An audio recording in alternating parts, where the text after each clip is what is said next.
हे धर्म प्रेमी श्रोतागण, आपका स्वागत है ज्येष्ठ मास महात्म्य कथा के 20वें अध्याय में। आज की कथा अद्भुत, अप्रत्याशित और अत्यंत मार्मिक है, क्योंकि यह कथा हमें कलयुग की एक सामान्य स्त्री के ज्येष्ठ व्रत के चमत्कार की झलक देती है।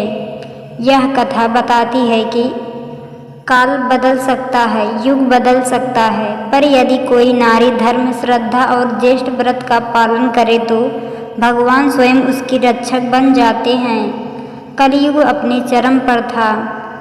पाप, असत्य, धोखा, अधर्म और छल कपट से भरा समय चल रहा था। भारतवर्ष के एक नगर में नीलकंठपुर नामक गांव था। वहां एक साधारण परिवार रहता था। पति का नाम धनराज, पत्नी का नाम शीलवती। धनराज एक कठोर, कुरूप और लोभी स्वभाव का व्यक्ति था। वह न तो धर्म में विश्वास रखता था, न ही व्रत उपवास में। सारा दिन मद्यपान और जुआ में डूबा रहता था। शीलवती एक सीधी साधी स्त्री थी। उसके मन में बचपन से ही धार्मिक संस्कार, सत्संग और शास्त्रों के ज्ञान की भावना थी, परंतु पति के दुष्कामों से उसका जीवन निरंतर पीड़ा से भरा था। एक दिन गांव में एक वृद्धा साधु आई। उन्होंने घर घर जाकर कहा, ज्येष्ठ मास का व्रत कोई भी कर सकता है। यह मास पवित्र है। इसमें किया गया पुण्य, व्रत, दान और तप सैकड़ों जन्मों के पापों को नष्ट कर देता है। शीलवती ने चुपचाप सुन लिए। उसी दिन से उसने संकल्प लिया, मैं इस ज्येष्ठ मास में व्रत करूंगी। भले ही मेरा पति मुझ पर क्रोध करे, पर मैं धर्म से नहीं डिगूंगी। मैं हर मंगलवार और गुरुवार को उपवास रखूंगी, गाय को रोटी दूंगी, तुलसी पर जल चढ़ाऊंगी और हर पूर्णिमा को गंगा स्नान करूंगी। मैं भगवान से प्रार्थना करूंगी कि मेरे पति के हृदय में धर्म का दीपक जले। जब धनराज को पत्नी के व्रत की जानकारी मिली तो वह गुस्से से चिल्लाया, कौन से भगवान ने आज तक हमारा भला किया है? क्या तेरे व्रत से मेरे कर्ज मिटेंगे? शीलवती ने शांत होकर कहा, मैं अपने लिए नहीं, आपके लिए व्रत करती हूँ।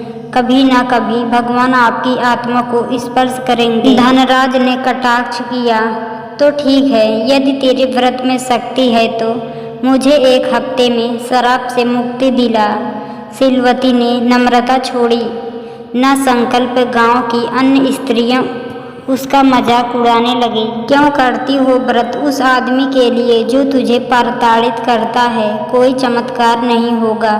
पर शीलवती ने कहा, जिसे समाज छोड़े उसे ईश्वर थामते हैं। मैं समाज के लिए नहीं, ईश्वर के लिए व्रत कर रही हूँ। ज्येष्ठ मास की तपती दोपहरें, उपवास में सूखता गला, पति का क्रोध, रात को खाली पेट सो जाना, ये सब पीड़ाएं उसे मिली, परंतु हर दर्द में वह गाती रही, हे गोविंद, हे दीनानाथ, मेरा व्रत स्वीकार करो। ज्येष्ठ शुक्ल अष्टमी की रात धनराज को एक विचित्र सपना आया। उसने देखा एक विशाल नाग उसके शरीर में प्रवेश कर रहा है और वह तड़प रहा है। तभी एक देवी तुलसी पत्र और गंगा जल से उसे बचाती हैं। वह पूछता है, तुम कौन हो? देवी कहती हैं, मैं शीलवती के व्रत का पुण्य हूँ। मैं तेरे भीतर का तमस मिटाने आई हूँ। सुबह होते ही धनराज पूरी तरह से बदल गया। उसने पहली बार शराब की बोतल तोड़ी, घर में तुलसी का पौधा लगाया और पत्नी के चरणों में गिरकर बोला, मुझे क्षमा करो, आज से मैं तुम्हारे साथ धर्म मार्ग पर चलूंगा। जब लोगों को धनराज के परिवर्तन का पता चला तो सभी अचंभित रह गए। शीलवती का नाम गांव में धर्म माता पड़ गया। बच्चियां उसे आदर्श मानने लगी, स्त्रियां व्रत करने लगे, गांव के बूढ़े बुजुर्ग उसे सम्मान देने लगे। वह सबको कहती, मेरे पास कोई शक्ति नहीं थी, सिर्फ ज्येष्ठ व्रत और श्रद्धा थी।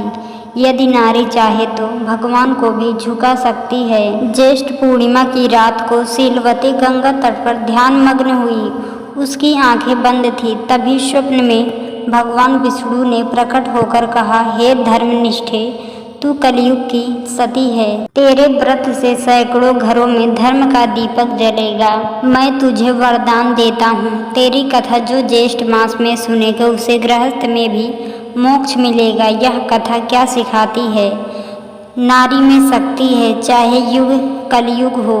एक साधारण स्त्री भी धर्म की लौ जला सकती है। व्रत कोई रूढ़ी नहीं, यदि सच्ची श्रद्धा हो तो ज्येष्ठ व्रत जैसे उपवास व्यक्ति और समाज दोनों को बदल सकते हैं। कलयुग में भी ईश्वर सुनते हैं। सच्चे हृदय से किया गया व्रत स्वयं भगवान को भी प्रकट कर सकता है। स्त्रियों का व्रत ही परिवार को मोक्ष की ओर ले जाता है।